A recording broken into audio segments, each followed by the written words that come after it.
Hello everyone, সকলকে স্বাগত জানাই আজকের জিকে ক্লাসে। দেখো, আমি আজকে কিন্তু তোমাদের জন্য আরও একটা কর্মসংস্থান পেপারের পশ্চিমবঙ্গ পুলিশের সাব ইন্সপেক্টরের একটা সেট আছে আজকে, যেখানে 50টা প্রশ্ন আছে, তবে জিকে 25টা আছে। সেই 25টা জিকে আমি তোমাদের সাথে আলোচনা করব। আমি তোমাদের সাথে যদিও চেষ্টা করছি এই 50টা প্রশ্নই করিয়ে দেওয়ার, কিন্তু সময় তো অনেক বেশি হয়ে যায়। আর বেশি হয়ে গেলে বলো, তোমাদেরও তো একটু বোরিং লাগবে তাই আমি চেষ্টা করব পার্টভাবে ক্লাসটা করিয়ে দেওয়ার। যদিও না হয়ে থাকে পুরো পার্টভাবে ক্লাসটা করানোর, ঠিক আছে, তাহলে আমি গ্রুপে অবশ্যই পিডিএফ দিয়ে দেবো, তোমরা বাকিটা করে নিও। কোথাও অসুবিধা হলে তোমরা আমায় পার্সোনালি পাঠিও, বাট আমি চেষ্টা করব সেটারও রিপ্লাই দেওয়ার জন্য, ঠিক আছে। আমি সবসময় যারা গ্রুপে জয়েন আছে তারা জানে যে আমি সবসময় তাদের কথা রিপ্লাই দেওয়ার চেষ্টা করি আর দিও, ঠিক আছে। আর একটা কথা বলি, যারা না গ্রুপ দিয়ে বেরিয়ে যাচ্ছ, একটা জিনিস মাথায় রাখবে, গ্রুপ দিয়ে বেরালে তোমাদেরই লস হবে, কারণ আমি এর জন্য কোনো টাকা নিচ্ছি না বা কিছু, ঠিক আছে। আমি কোনো টাকা নিচ্ছি না এর জন্য, আমি শুধু তোমাদের উপকার করছি, তোমাদের সাহায্য করছি। আমি কোনো টাকা নিচ্ছি না এখানে, বা আমি কোনো লাখ লাখ টাকা এখানে কামাই না। সবার প্রথম কথা হলো এটাই, আমি শুধু এসেছি তোমাদেরকে সাহায্য করার জন্য। তোমাদের সাহায্য করা হয়ে যাবে, ব্যাস, আমি আবার আমার জায়গায় চলে যাব। আবার তোমাদেরকে যখন সাহায্য করার হবে আবার চলে আসবে এখানে। তোমরা শুধু মন দিয়ে ক্লাসগুলো দেখো, ঠিক আছে। আমি তোমাদের সব পিডিএফ দিয়ে দেবো, তাই বেরিয়ে যেও না গ্রুপ দিয়ে। যদি মনে হয় বেরিয়ে যেতে পারো, এটা তোমাদের নিজস্ব অধিকার আছে সবার, কোথায় থাকবে কোথায় থাকবে না আমি তো সেটা বলতে পারি না। তবে তোমাদের যদি মনে হয় যে না থাকতে পারো, আমি সব পিডিএফ দিয়ে দেবো এখানে। তোমাদের আরও ভালো ভালো মক টেস্ট দেবো আমি, ঠিক আছে। চলো ক্লাসটা দেখো, ভালো করে দেখো মন দিয়ে সবাই। আর যারা অবশ্যই ভিডিওতে প্রবেশ করেছো, পুরো জিকে ক্লাসটা দেখো, দুর্দান্ত একটা ক্লাস হবে আজকে, ঠিক আছে। যাতে তোমরা এই ক্লাসগুলোকে অনেক মিস করো, তাই এমনই ক্লাস দেবো যাতে তোমাদের পরবর্তীকালে এই ক্লাসগুলোর জন্য মন খারাপ করবে, ঠিক আছে। চলো শুরু করি আজকের ক্লাস। দেখো, 1 নম্বর প্রশ্ন কি বলেছে, দেখো মন দিয়ে দেখো, ক্লাসটা খুব ভালো লাগবে। গগনযান মিশন এর মূল উদ্দেশ্য কী ছিল? প্রথম প্রশ্নটাই একদম দুর্দান্ত প্রশ্ন দিয়ে শুরু হয়েছে। তাহলে তোমরা বলো, এই ক্লাসটা কি ছেড়ে চলে যাবে? দেখো, ছেড়ে যেও না, মন দিয়ে ক্লাসটা দেখো, খুব ভালো লাগবে। গগনযান মিশনের মূল উদ্দেশ্য কী ছিল বলো? মঙ্গল গ্রহ অভিযান, চন্দ্রযান, না সূর্য পর্যবেক্ষণ, না মানুষ সহ মহাকাশ ভ্রমণ? তোমরা বলবে দাদা এখানে 3টে অপশান এমনি কেটে দেওয়া যায়, ঠিক আছে। তাহলে অ্যান্সার কী হয়ে যাবে? অপশান ডি আমাদের হয়ে যাবে সঠিক অ্যান্সার। মানুষসহ মহাকাশ ভ্রমণ ছিল, এই মানুষসহ মহাকাশ ভ্রমণ, এটাই হচ্ছে কি গগনযান মিশনের মূল উদ্দেশ্য, যেটা আমাদের ইসরো থেকে এই অভিযানটা করার উদ্যোগ নিয়েছে, যেটা করতে চলেছে। এবার বলে ফেলো আমাকে সঙ্গে সঙ্গে, যে ইসরো প্রতিষ্ঠা হয়েছিল কত সালে? ইসরো কত সালে প্রতিষ্ঠা হয়েছিল বলো? ISRO, Indian Space Research Organisation, এটি প্রতিষ্ঠিত হয়েছিল কত সালে? 1969 সালে প্রতিষ্ঠিত হয়েছিল। কবে? 15ই আগস্ট। 15ই আগস্ট আমাদের ভারত স্বাধীন হয়েছিল, 15ই আগস্টের দিন ইসরো প্রতিষ্ঠিত হয়েছিল, তবে 1969 সালে। এই 1969 সালটা খুব গুরুত্বপূর্ণ, খুবই গুরুত্বপূর্ণ। এই সালে অনেক কিছুই হয়েছিল। পশ্চিমবঙ্গ থেকে বিধান পরিষদ কী হয়েছিল? হ্যাঁ, পশ্চিমবঙ্গ থেকে বিধান পরিষদ বিলুপ্ত হয়ে যায়, তাই তো। বর্তমানে কটা রাজ্যে বিধান পরিষদ আছে? 6টা রাজ্যে। কি কি যদি বলা হয়? উত্তরপ্রদেশ, বিহার, এই সাইডে যদি বলা হয় তেলেঙ্গানা, অন্ধ্রপ্রদেশ, আর ওইদিকে একদম পশ্চিমে তোমার কি হয়ে যাচ্ছে, সেটা হচ্ছে আমাদের, বলো কি হবে? মহারাষ্ট্র আর কর্ণাটক। এই 6টা রাজ্যে মোট এখন কি আছে? বিধান পরিষদ আছে। আচ্ছা, তাহলে বলো বিধান পরিষদের সদস্যদের মেয়াদ ক বছর বলো তো? বিধান পরিষদ আমাদের রাজ্যসভার কি হয়? এটা হচ্ছে রাজ্যসভার। বিধান পরিষদ কি? উচ্চকক্ষ। আর নিম্নকক্ষ কোনটাকে বলি? সেটা হচ্ছে বিধানসভা।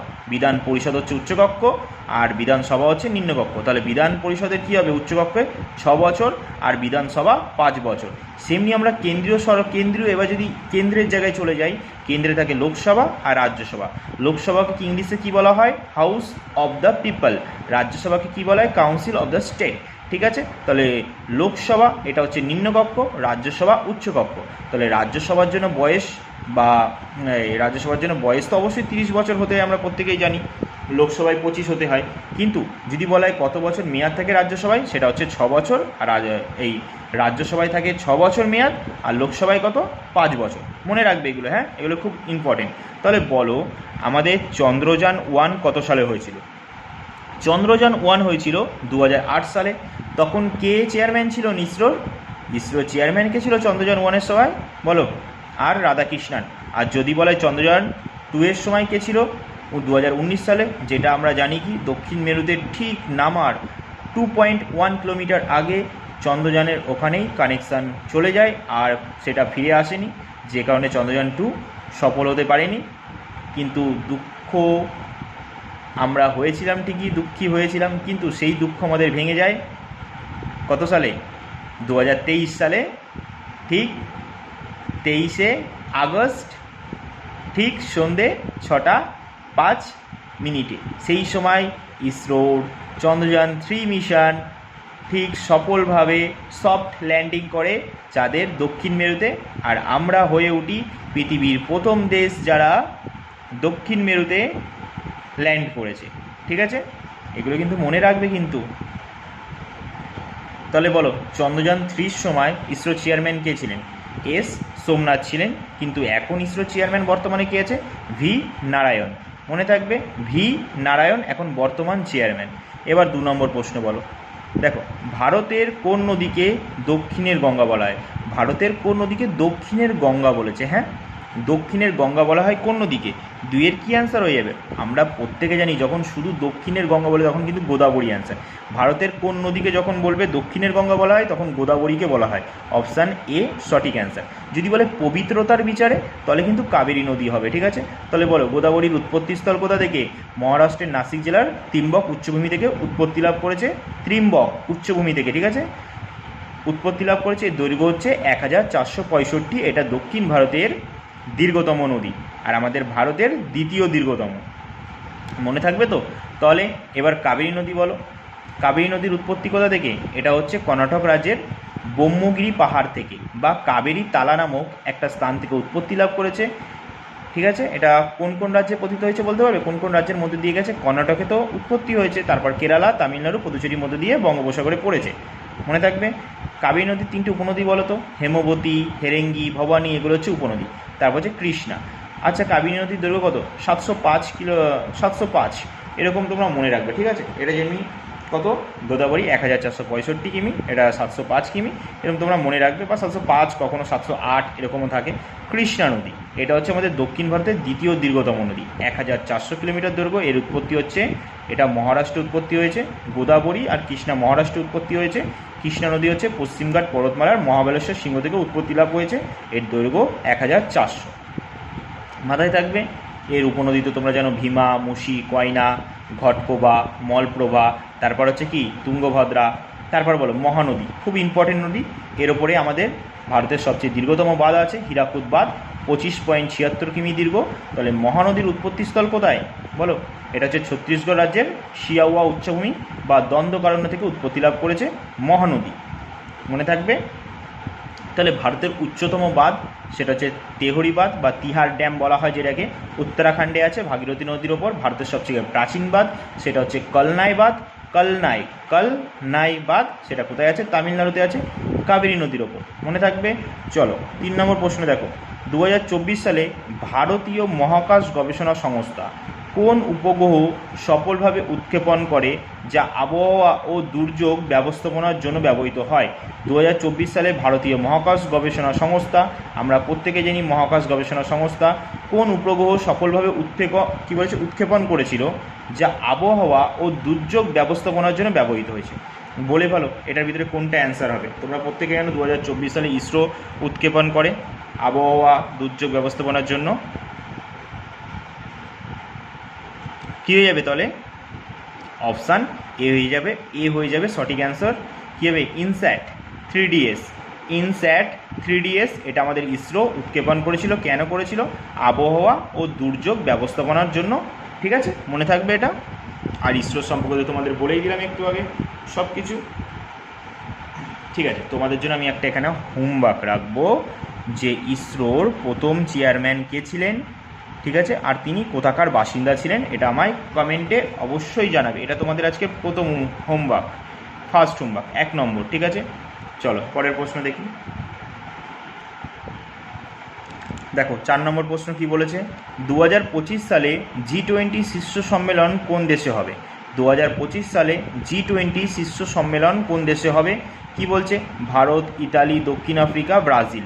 কোন দেশে হয়েছে 2025 সালে? বলেছে G20 শীর্ষ সম্মেলন কোন দেশে হবে 2025? G20 শীর্ষ সম্মেলন কোন দেশে হবে 2025টা? কী হয়ে যাবে সঠিক অ্যান্সার? 4-এর কী হবে? ডি ডি ডি, ব্রাজিল হবে না? এবার G20 শীর্ষ সম্মেলন কোন দেশে হবে? ব্রাজিল। তাহলে বলো ব্রাজিলের রাজধানী কি? ব্রাসিলিয়া।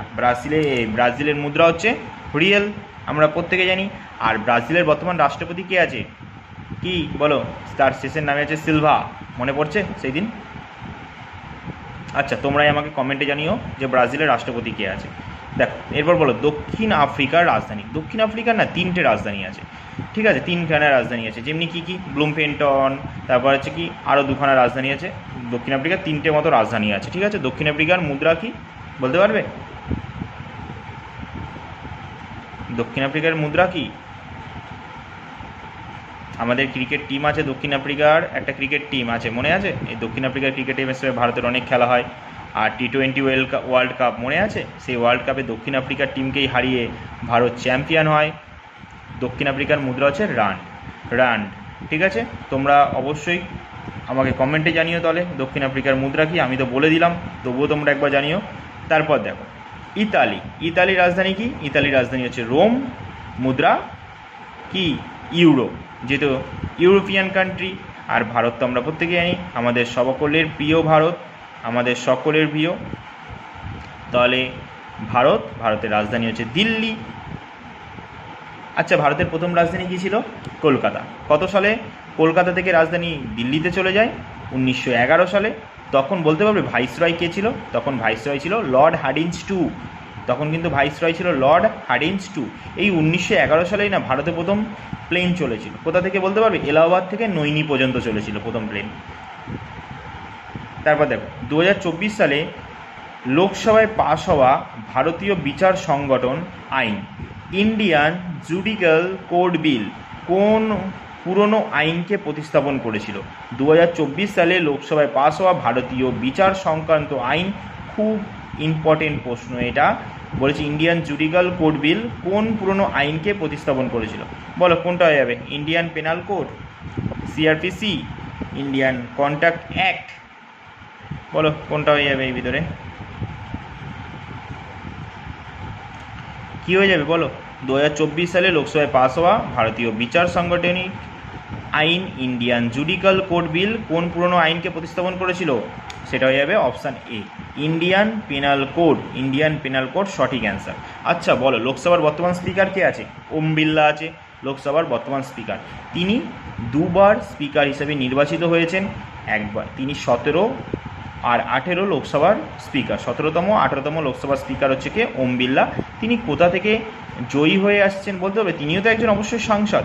তিনি রাজস্থানের কোটা নামক, তোমরা জানো কোটা, এই জায়গা থেকে জয়ী হয়ে তিনি সাংসদ হয়েছেন। পরে তিনি স্পিকার হিসেবে নির্বাচিত হয়েছেন। ঠিক আছে, মনে থাকবে।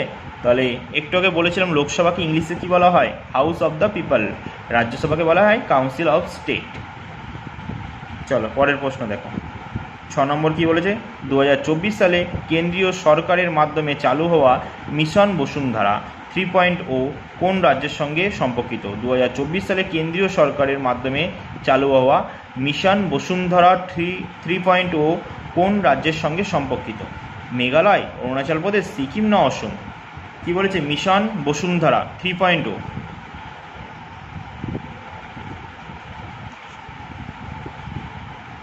কী হয়ে যাবে? অপশান ডি সঠিক অ্যান্সার হচ্ছে অপশান ডি, মিশন বসুন্ধরা 3.0। এটি অসম রাজ্যের সঙ্গে জড়িত। তোমরা প্রত্যেকে জানো অসমের মুখ্যমন্ত্রী কে আছে? হিমন্ত বিশ্ব শর্মা। রাজ্যপাল কে আছে এখন অসমের? লক্ষণ প্রসাদ আচার্য। অসমের রাজধানী কি? দিসপুর। আর অসমের সেকেন্ড রাজধানী হিসাবে এখন ওখানে বলা হয়েছে, মানে ওখানে সরকার ঠিক করেছে সেকেন্ড রাজধানী করেছে, সেটা হচ্ছে ডিব্রুগড়কে। এবার বলো মুখ্যমন্ত্রী কে আছে? প্রেম সিং তামাং। রাজ্যপাল কে আছে? প্রেম সিং তামাং কিন্তু মুখ্যমন্ত্রী। রাজ্যপাল কে আছে? ওম প্রকাশ মাথুর। ঠিক আছে, মনে থাকবে। সিকিমের রাজধানী কি? গ্যাংটক। সিকিম যুক্ত হয়েছিল ভারতের সঙ্গে 1975 সালে 36তম সংবিধান সংশোধনের মাধ্যমে ভারতের সঙ্গে যুক্ত হয়েছিল। তারপর বলো, অরুণাচল প্রদেশের মুখ্যমন্ত্রী কে আছে? পেমা খান্ডু, যিনি দ্বিতীয়বার মুখ্যমন্ত্রী হিসেবে নির্বাচিত হয়েছে, তবে বিনা প্রতিদ্বন্দ্বিতায় কিন্তু এবার মুখ্যমন্ত্রী হয়েছেন। রাজ্যপাল কে আছে এখন অরুণাচল প্রদেশের যদি বলা হয়? অরুণাচল প্রদেশের বর্তমান রাজ্যপাল কে আছে? অরুণাচল প্রদেশের বর্তমান রাজ্যপাল আছেন, আরে রাজ্যপাল থাকেন না অরুণাচল প্রদেশে, অরুণাচল প্রদেশে লেফটেন্যান্ট জেনারেল হয়। তাহলে কে আছে অরুণাচল প্রদেশের বর্তমান লেফটেন্যান্ট জেনারেল? কে? ত্রিবিক্রম পারনাইক। বলো। তারপরে বলো মেঘালয়। মেঘালয়ের রাজধানী কি? বলো শিলং। খুব ভালো। তাহলে অরুণাচল প্রদেশের রাজধানী কি? ইটানগর। তাহলে মেঘালয়ের মুখ্যমন্ত্রী কে আছে এখন? কনরাড সাংমা। কনরাড সাংমা। তাহলে রাজ্যপাল কে আছে? বিজয় শঙ্কর। মেঘালয়ের রাজধানী কি বললাম? শিলং। মেঘালয়ের রাজধানী কি? শিলং। শিলং একটা কি? বৃষ্টিচ্ছায়ী অঞ্চলের উদাহরণ। আর একটা বৃষ্টিচ্ছায়ী অঞ্চল আছে, সেটা হচ্ছে আমাদের দক্ষিণ ভারতের তোমার পশ্চিমঘাট পর্বতমালার পূর্ব ঢালটা। পূর্ব ঢালটা হচ্ছে বৃষ্টিচ্ছায়ী অঞ্চল। চলো এবার পরের প্রশ্ন দেখি। দেখো 7 নম্বর প্রশ্ন কি বলেছে? ভারতের রাষ্ট্রপতি নির্বাচনের জন্য নির্বাচন মণ্ডলীতে নিচের কারা থাকেন না বলে দিয়েছে। মানে রাষ্ট্রপতি নির্বাচন যখন হয় তখন কারা মানে থাকেন না, সেই নির্বাচনে উপস্থিত থাকেন না তারা, বা তাদের থাকার দরকারও নেই বলতে গেলে অ্যাকচুয়ালি। তাহলে বলো, লোকসভার নির্বাচিত সদস্যরা তো অবশ্যই থাকে, এটা আমরা জানি। রাজ্যসভার নির্বাচিত সদস্যরাও থাকে, রাজ্যসভার নির্বাচিত যারা সদস্য আছে তারাও থাকে। দেখো এখানে একই কথা বলে, রাজ্যসভার নির্বাচিত সদস্য, রাজ্যসভার নির্বাচিত সদস্য, এটা হবে না। রাজ্য বিধানসভার নির্বাচিত সদস্য একটা হবে। ঠিক আছে, তাহলে বলো তো, বলেছে নিচের কারা থাকেন না বলেছে, 7-এর অ্যান্সার কী হয়ে যাবে? 7-এর অ্যান্সার হয়ে যাবে অপশান ডি। কারণ বিধান পরিষদের সদস্যদের এখানে দরকার হয় না। এখানে তিনটে সবার সদস্য হলেই যথেষ্ট। যেমন হচ্ছে লোকসভার সদস্য দরকার, রাজ্যসভার তো সদস্য থাকবেই কেন্দ্রের, আর হচ্ছে রাজ্য বিধানসভার, এখানে বিধানসভা কথাটা বলা হয়নি, এই তিন জায়গার সদস্য মিলে রাষ্ট্রপতি নির্বাচন হয়ে থাকে। ঠিক আছে, মনে থাকবে। এবার বলো, আমাদের বর্তমান রাষ্ট্রপতি কে আছে? দ্রৌপদী মুর্মু আছে। খুব ভালো। তিনি কততম রাষ্ট্রপতি? 16তম নির্বাচনে 15তম রাষ্ট্রপতি হচ্ছে দ্রৌপদী মুর্মু। তাহলে আগে রাষ্ট্রপতি কে ছিলেন? এর আগের রাষ্ট্রপতি ছিলেন আমাদের, কে ছিলেন আগের রাষ্ট্রপতি? বলো। রামনাথ কোবিন্দ। 14তম রাষ্ট্রপতি, মনে পড়ছে? 14তম রাষ্ট্রপতি। তাহলে 13তম রাষ্ট্রপতি কে ছিলেন?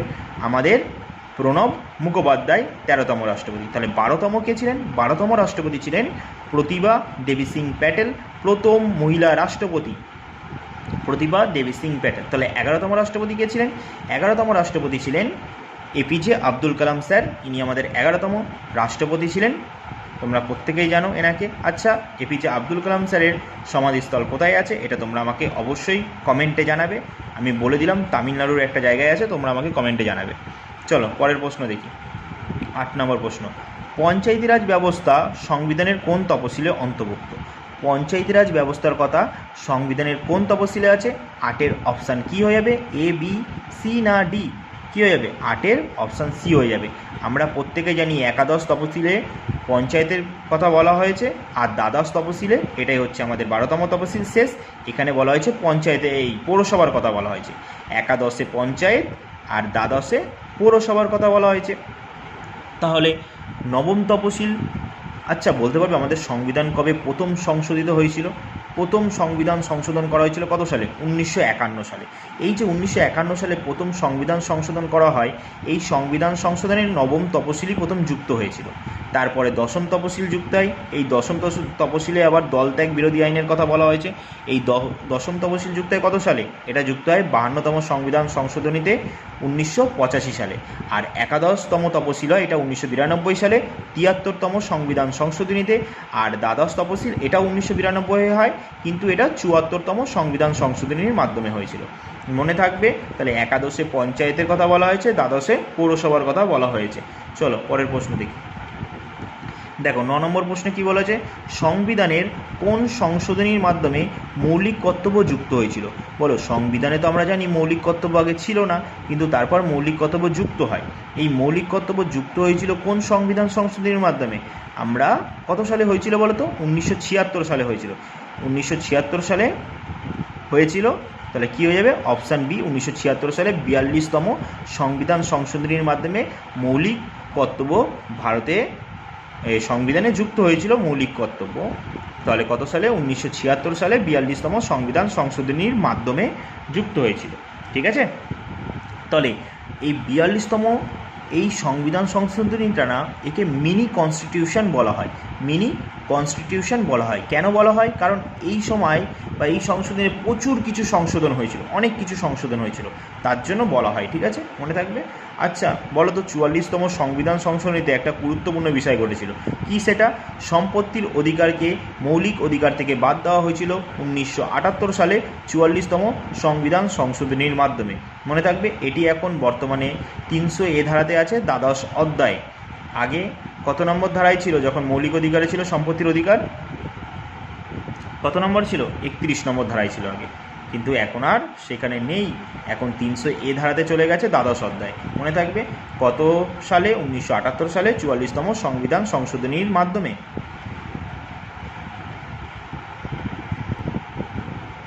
দেখো 10 নম্বর প্রশ্ন কি বলেছে, ভারতের প্রধান নির্বাচন কমিশনার নিয়োগ কে করেন? ভারতের প্রধান নির্বাচন কমিশনারকে নিয়োগ করেন কে? আমরা প্রত্যেকেই জানি যে আমাদের এটা নিয়োগ করে থাকেন রাষ্ট্রপতি। ভারতের নির্বাচন কমিশনারকে নিয়োগ করে থাকেন কে? রাষ্ট্রপতি করে থাকেন। তাহলে 10-এর অ্যান্সার কী হয়ে গেল? Option D. তাহলে আমাদের বর্তমান নির্বাচন কমিশনার কি আছে ভারতের? জ্ঞানেশ কুমার। জ্ঞানেশ কুমার হচ্ছেন বর্তমান আমাদের নির্বাচন কমিশনার। এর আগে কে ছিলেন এটা তোমরা আমাকে কমেন্টে জানাবে, কিন্তু বর্তমানে কে আছেন? জ্ঞানেশ কুমার আমাদের নির্বাচন কমিশনার আছে। নির্বাচন কমিশনারের কথা আমাদের কত নম্বর ধারায় বলা হয়েছে বলতে পারবে? 324 নম্বর ধারায় বলা হয়েছে নির্বাচন কমিশনের কথা, 324 নম্বর ধারায় বলা হয়েছে। আর ভোটারের কথা বলা হয়েছে 326 নম্বর ধারায়। ঠিক আছে, তাহলে অর্থ কমিশনের কথা বলা হয়েছে কত নম্বর ধারায়?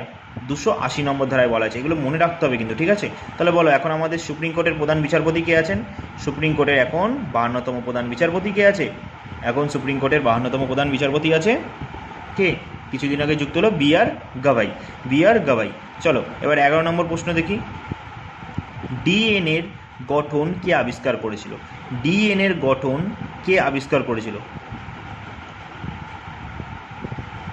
তাহলে 11-এর অ্যান্সার কী হয়েছে? অপশান এ, ওয়াটসন ও ক্রিক। ডিএনএর গঠন আবিষ্কার করে ওয়াটসন ও ক্রিক। ডিএনএর পুরো কথা বা ডিএনএর ফুল ফর্ম কি? Deoxyribonucleic acid. Deoxyribonucleic acid. ঠিক আছে, ডিএনএর। চলো এবার পরের প্রশ্ন দেখি, 12 নম্বর। দেখো, কৃষ্ণগহ্বর বা ব্ল্যাক হোল ধারণাটি প্রথম কে দিয়েছিলেন? কৃষ্ণগহ্বর বা ব্ল্যাক হোল এই ধারণাটি প্রথম কে দিয়েছিলেন? কি হয়ে যাবে তাহলে? 12-র অপশান ডি, জন মিচেল। জন মিচেল প্রথম ধারণা দিয়েছিলেন কৃষ্ণগহ্বর বা ব্ল্যাক হোল ধারণাটি প্রথম দেন কে? জন মিচেল। 12-র অ্যান্সার হয়ে গেল অপশান বি। তাহলে অ্যান্সার কী হয়ে গেল? এটা আমাদের ব্ল্যাক হোলের ধারণা দিয়েছিলেন যে জন মিচেল। ভালো করে মাথায় রাখবে প্রশ্নটা কিন্তু, হ্যাঁ। কৃষ্ণগহ্বর বা ব্ল্যাক হোল এর ধারণা দেন জন মিচেল। কত সালে দিয়েছিলেন বলতে পারবে? 1783। 1783 সালে, 1783 সালে তিনি এই ধারণাটি দেন। 1783 সালে তিনি এই ধারণাটি দিয়েছিলেন, ব্ল্যাক হোলের ধারণা। যদি প্রশ্ন হয় যে ব্ল্যাক হোল এই শব্দটি প্রথম ব্যবহার কে করেছিলেন, তখন কিন্তু অ্যান্সার অন্য হয়ে যাবে। ব্ল্যাক হোলের ধারণা দিয়েছিলেন জন মিচেল। আর প্রথম যদি বলা হয় ব্ল্যাক হোল শব্দটি এটি ব্যবহার করেছিলেন, এটি হয়ে যাবে জন হুইলার।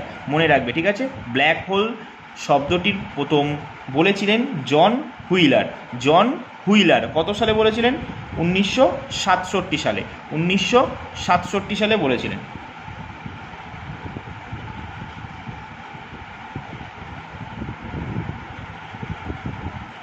আর তোমাদের কাছে আমার একটা হোমওয়ার্ক রইল, ঠিক আছে।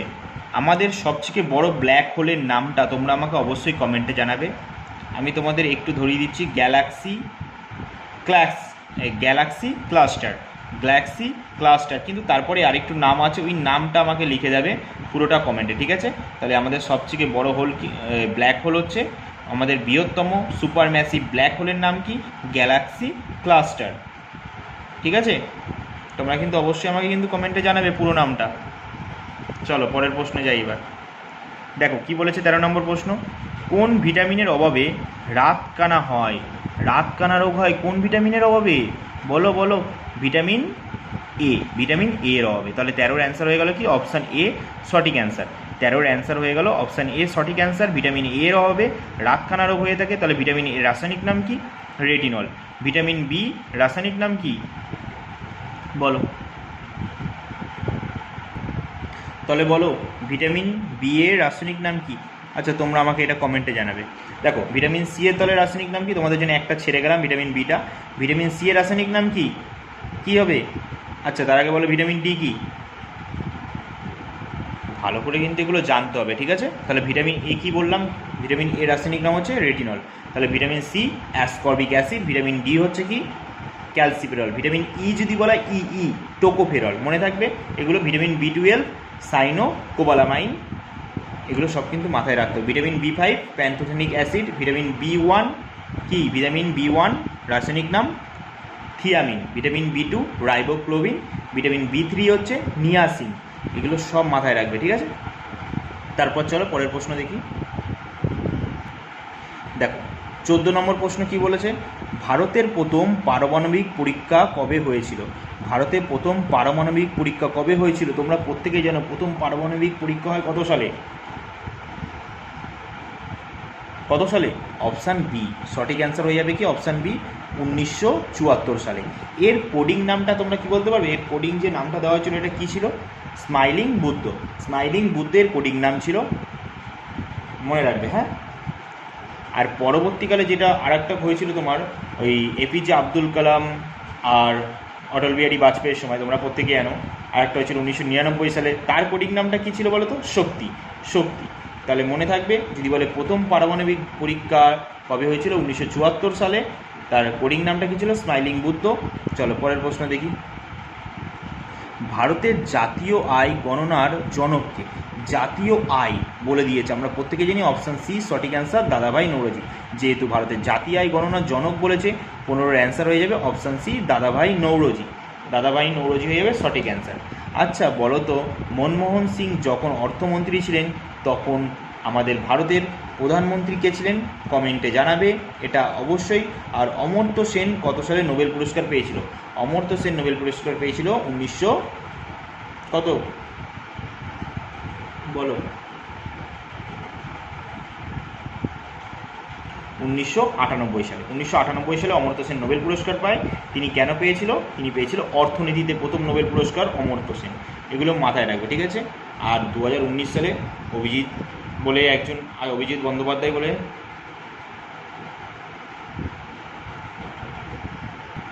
তাহলে 2019-এ কে পেয়েছেন অর্থনীতিতে আমাদের ভারতীয় হিসেবে? অভিজিৎ বন্দ্যোপাধ্যায়। অভিজিৎ বন্দ্যোপাধ্যায় ভারতীয় নাগরিক। অভিজিৎ বন্দ্যোপাধ্যায়, তার স্ত্রী একসাথে ডুফ্লো এবং মাইকেল ক্রেমারের সাথে অর্থনীতিতে নোবেল পুরস্কার পেয়েছিলেন, ঠিক আছে? মাথায় রাখবে এগুলো, ঠিক আছে? তার স্ত্রী এস্থার ডুফ্লো, তার স্ত্রী এস্থার ডুফ্লো ও মাইকেল ক্রেমার সাথে অর্থনীতিতে নোবেল পুরস্কার পেয়েছেন। কেন পেয়েছে বলতে পারবে? বিশ্বব্যাপী দরিদ্র দূরীকরণের পরীক্ষামূলক পদ্ধতির জন্য। তারা এর ওপর গবেষণা করছিল, বিশ্বব্যাপী দারিদ্র দূরীকরণের পরীক্ষামূলক পদ্ধতির জন্য। ঠিক অমর্ত্য সেনও এই কারণেই পেয়েছিল, ঠিক আছে? এগুলো মাথায় রাখবে কিন্তু। চলো পরের প্রশ্ন দেখি। দেখো 16 নম্বর প্রশ্নটা খুব গুরুত্বপূর্ণ প্রশ্ন। কি বলেছে?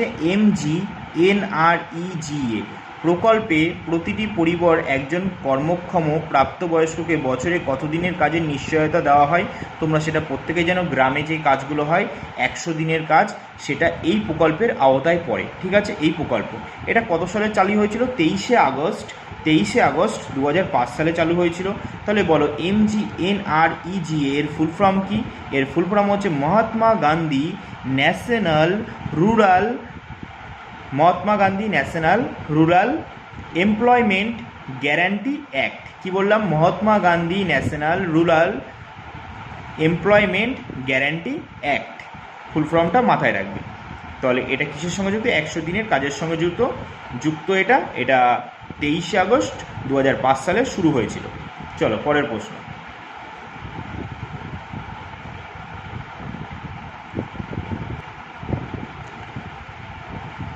দেখো 17 নম্বর প্রশ্ন কি বলেছে, তোমরা প্রত্যেকেই পরিচিত এই প্রশ্নটার সঙ্গে। ভারতে নোটবন্দি কবে হয়েছিল? ভারতে নোটবন্দি কবে হয়েছিল? ভারতে কবে নোটবন্দি হয়েছিল বলো? 17 কি হয়ে যাবে অ্যান্সার? 17 অ্যান্সার হয়ে যাবে অপশান সি, 8ই নভেম্বর 2016। তোমরা প্রত্যেকেই জানো 8ই নভেম্বর 2016 সালে নোটবন্দি শুরু হয়ে গেছিলো, আর তারপর প্রচুর নোট বেরিয়েছিল এক একজনের কাছ থেকে।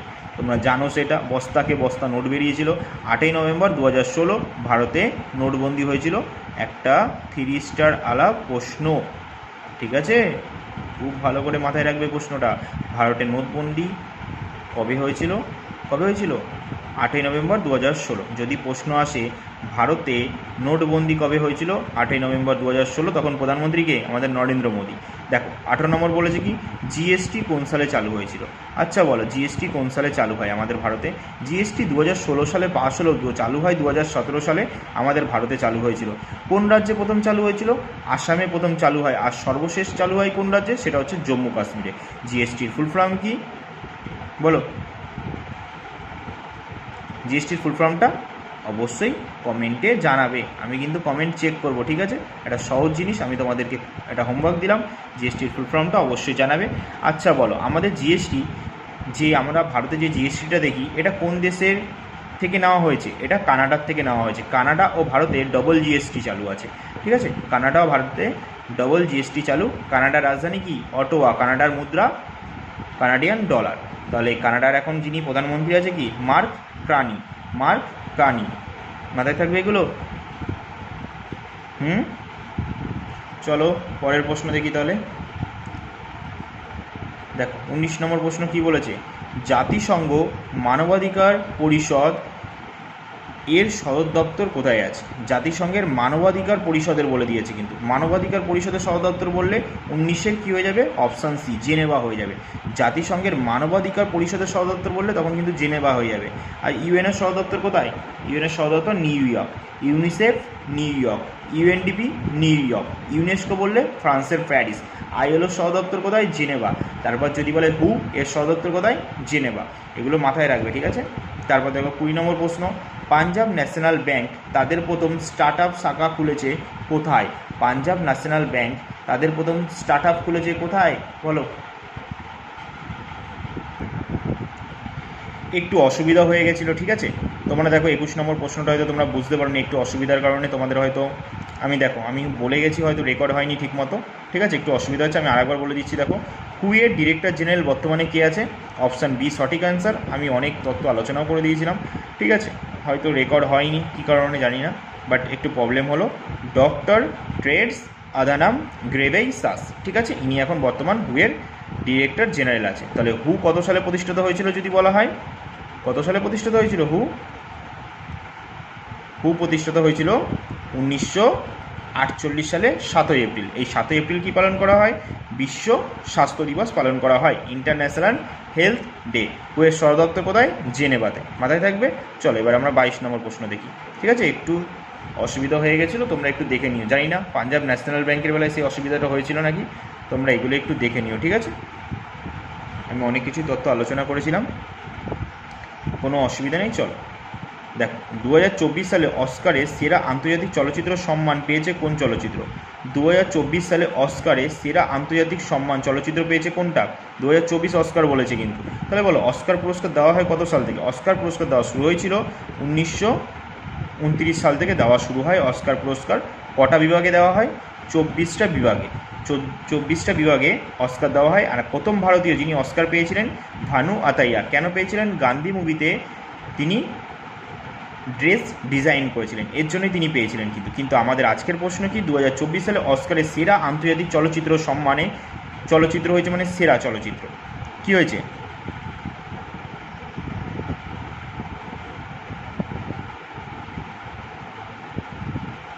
বলো কী হয়ে যাবে? 22-এর এ হয়ে যাবে সঠিক answer, the zone of interest.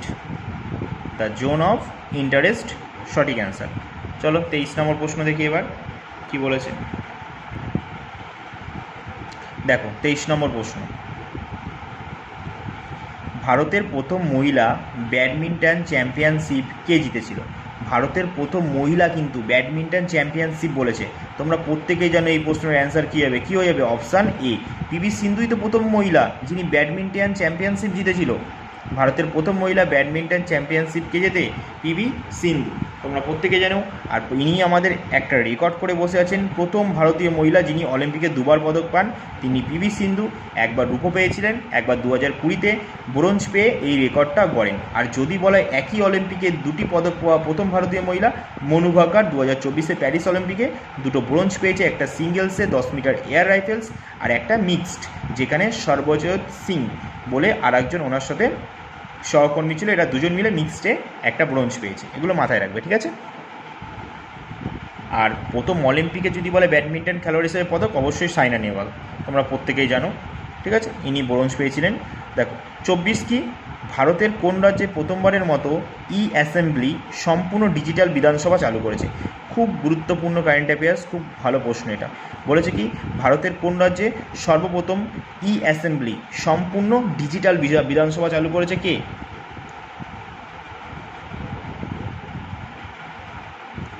কী হয়ে যাবে? চলো অপশানগুলো দেখি, প্রশ্নটা দেখেছো, চলো অপশান দেখি। তাহলে কী হয়ে যাবে আমাদের 24-এর অ্যান্সার? 24-এর অ্যান্সার হয়ে যাবে আমাদের অপশান সি, নাগাল্যান্ড। নাগাল্যান্ড হয়ে যাবে সঠিক অ্যান্সার। অ্যাসেম্বলি সম্পূর্ণ ডিজিটাল বিধানসভা, নাগাল্যান্ড। নাগাল্যান্ডের মুখ্যমন্ত্রী কে আছে? নেফিউ রিও। রাজ্যপাল কে ছিল? লা গণেশী ছিল। বর্তমানে এই পদটা খালি আছে কারণ তিনি মারা গেছেন। তিনি ওনার পদে এখন দায়িত্বভার গ্রহণ করে আছেন, মানে অতিরিক্ত দায়িত্বভার গ্রহণ করে আছে অজয় কুমার ভাল্লা, যিনি কোথাকার রাজ্যপাল মণিপুরের মুখ্যমন্ত্রীকে এন বীরেন সিং, তিনি পদত্যাগ করার পর ওখানে এখন রাষ্ট্রপতি শাসন চলছে, আর ওখানে রাজ্যপালকে আছে অজয় কুমার ভাল্লা। এই অজয় কুমার ভাল্লাই এখন নাগাল্যান্ডের অতিরিক্ত রাজ্যপালের দায়িত্বভার গ্রহণ করেছে। এগুলো মাথায় রাখবে। তাহলে কেরালার মুখ্যমন্ত্রীকে পিনারাই বিজয়ন, এখানেই একমাত্র সিপিএম সরকার এখনও চলছে। রাজ্যপাল কে আছে? কে আছে? যিনি বিহারের রাজ্যপাল ছিল, ওখানের এখন রাজ্যপাল হয়েছে রাজেন্দ্র আর্লেকর। আর কেরালার যে রাজ্যপাল ছিল সে এখন কোথায় আছে? বিহারে। বিহারের মুখ্যমন্ত্রী নীতিশ কুমার, রাজ্যপাল হচ্ছে আরিফ মোহাম্মদ খান। উত্তরপ্রদেশের মুখ্যমন্ত্রী প্রত্যেকেই জানি যোগী আদিত্যনাথ, রাজ্যপালকে আনন্দীবেন প্যাটেল। হরিয়ানার মুখ্যমন্ত্রী নবাই সিং সায়ানি, রাজ্যপাল কে আছে? এই রিসেন্ট জয়েন্ট হলো, ওনার নাম হচ্ছে কি? ওনার নাম হচ্ছে কী হয়ে যাবে বলো? অসীম। তারপর কি তোমরা জানাবে, হ্যাঁ, যে হরিয়ানার রাজ্যপালকে নিযুক্ত হয়েছেন বর্তমানে। দেখো 25 নম্বর প্রশ্ন, কৃত্রিম সূর্য প্রকল্প কোন দেশে প্রথম সফলভাবে প্রচালিত হয়েছে? কৃত্রিম সূর্য কে করতে পারে এই জিনিসটা বলো? 25-এর অ্যান্সার কী হয়ে যাবে? এই প্রশ্নটা করতে পারে কে? অবশ্যই চীন ছাড়া আবার কে বলো? যে কৃত্রিম সূর্য প্রকল্প কোন দেশে প্রথম সফলভাবে পরিচালিত হয়েছে? এটা চীন। চীনের রাজধানী কি? বেজিং। চীনের মুদ্রা কি বলো? চীনের মুদ্রাটা কমেন্টে জানাবে। তাহলে বলো জাপানের মুদ্রা কি? ইউয়ান। জাপানের মুদ্রা ইউয়ান না, জাপানের মুদ্রা হচ্ছে ইয়েন। ইয়েন, জাপানের মুদ্রা ইয়েন। জাপানের রাজধানী কি? টোকিও। টোকিও কোন দ্বীপে অবস্থিত? হোংসু দ্বীপে। রাশিয়ার এখন প্রেসিডেন্ট কে আছে? রাষ্ট্রপতি পুতিন। রাশিয়ার রাজধানী মস্কো। রাশিয়ার মুদ্রা রুবেল। ফ্রান্সের রাজধানী প্যারিস, মুদ্রা ইউরো। ফ্রান্সের রাষ্ট্রপতি ইমানুয়েল ম্যাক্রন। মনে থাকবে। এই ছিল 25টা প্রশ্ন আমি তোমাদের সাথে আলোচনা করলাম, ঠিক আছে? ক্লাসটা হয়তো 40 মিনিটের কাছাকাছি চলে গেছে। যাই হোক না কেন, খুব ক্লাসটা কিন্তু ভালো ক্লাস ছিল আজকের ক্লাস। হ্যাঁ, তাই তো, ভালো ক্লাস ছিল তো? যদি ভালো ক্লাস থাকে তবে অবশ্যই একটা কমেন্টে জানিও। আর যারা পিডিএফ নিতে চাও তারা গ্রুপে জয়েন হয়ে যাও, ডেসক্রিপশান বক্সে লিঙ্ক থাকবে। আর অবশ্যই কিন্তু একটা কমেন্ট কিন্তু করো, আর চাইলে তোমাদের বন্ধুর কাছেও ভিডিওটা পৌঁছে দিও, যাতে আমি আরও মোটিভেট হই এই ক্লাসগুলো করানোর জন্য, ঠিক আছে? চলো তাহলে আজকের ক্লাস এখানেই শেষ করছি। দেখা হবে আবার এরকমই পরবর্তী আরও একটা গুরুত্বপূর্ণ ক্লাস নিয়ে। ততক্ষণের জন্য সকলকে টাটা।